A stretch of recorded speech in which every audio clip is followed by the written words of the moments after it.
listen. Before you decide whether to keep listening or move on, I need a moment of your attention. Not because I'm clever, and not because this is dramatic.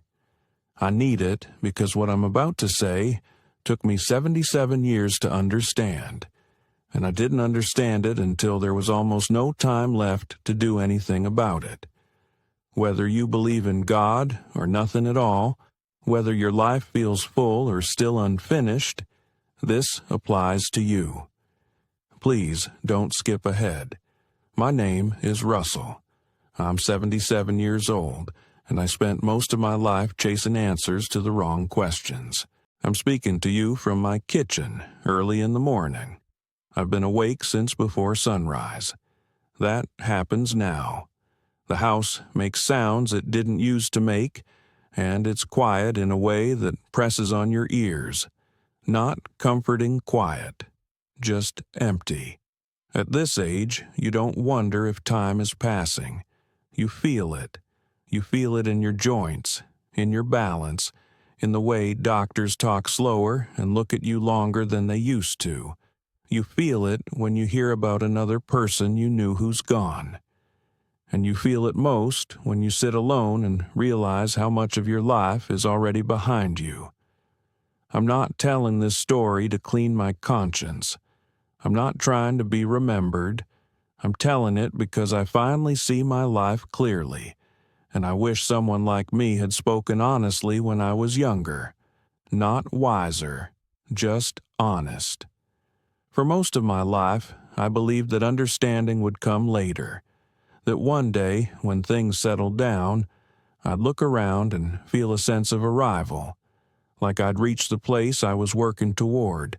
I didn't realize that later keeps moving. It doesn't wait for you. When I was a young man, everything felt urgent. Money, stability, proving myself. I grew up in a family where doing your duty mattered more than talking about how you felt. My father left early, came home late, and believed that providing was the same as loving. I learned that lesson without realizing I was learning it. So when I got my first steady job, I took it seriously. Too seriously, maybe. I was proud of being dependable, proud of not missing work, proud of being the one people could count on. I wore that pride like armor. I met my wife when I was still trying to become someone. She had a way of looking at people that made them feel seen. I don't think I ever told her that. We married, we built a life the way people do. A small house, kids, schedules taped to the fridge. There was always something that needed attention. I told myself I was doing everything for my family, and in some ways I was. But I also used responsibility as a way to stay busy. Busy meant I didn't have to sit with feelings I didn't know how to name. There were nights I came home late and ate alone because everyone else had already finished. Mornings I left before anyone woke up. I said things like, next weekend and after this project, and believed them when I said them. Nothing felt wrong at the time. That's important to understand. I wasn't ignoring my family out of cruelty. I was distracted by what felt necessary. The damage wasn't loud.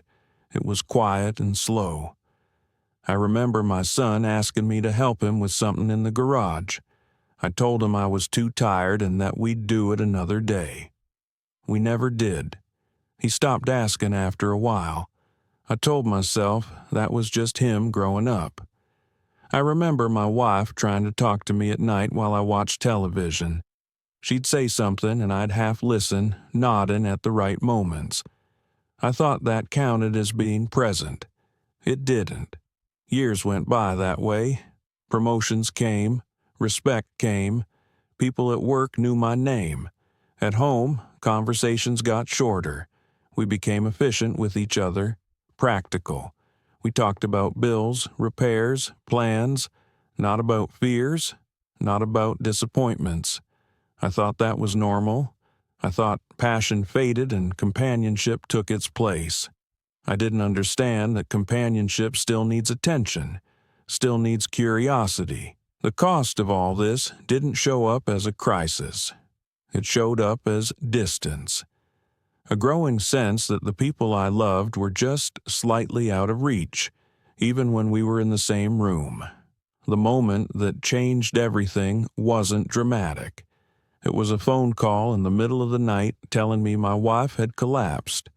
I remember standing in the dark, holding the phone, thinking how strange it was that everything I'd been busy with suddenly meant nothing. Hospitals strip life down to its basics. There's no room for pretending there, just time and waiting and the sound of breathing. She was sick longer than anyone expected. We sat together for hours with nothing to distract us. We talked more in those weeks than we had in years, about small things, memories, regrets we'd never said out loud. One night, she told me she felt like we'd both been afraid to ask for more from each other. She wasn't angry. She wasn't accusing me. She was just stating something she'd finally allowed herself to see. She died not long after that. After the funeral, people were kind. They brought food. They called. Then life went on, as it does. Mine slowed down so much it felt like it had stopped.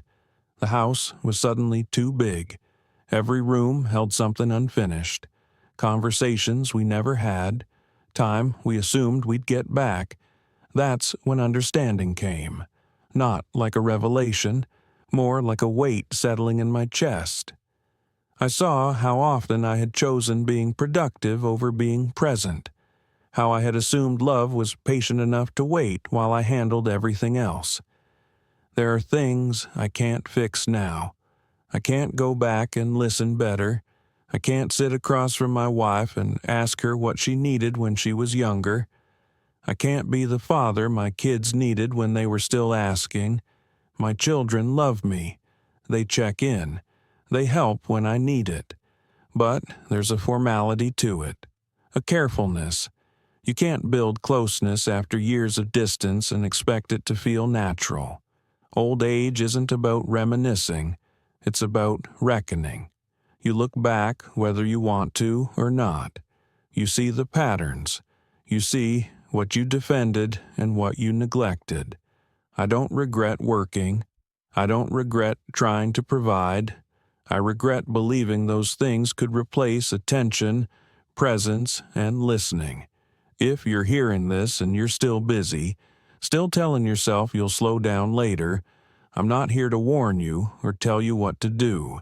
I'm just telling you what surprised me. What mattered most were the moments I postponed, the conversations I delayed, the times I chose being tired over being there. I thought there would always be another chance. There wasn't.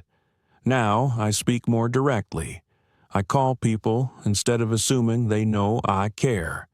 Not because I'm brave, but because time has taken away my excuses. Some days I feel grateful. I had love in my life. I had meaning. Other days the regret sits heavy and unmoving. I don't fight it anymore. Both things are true.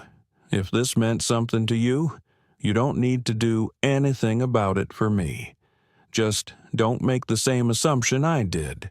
Time doesn't wait patiently in the background. It moves quietly while you're busy elsewhere. I'm 77 years old. I finally understand what mattered and what never did. I wish I'd understood sooner, but this understanding is what I have left, and I'm trying to live with it honestly, for however long I'm still here.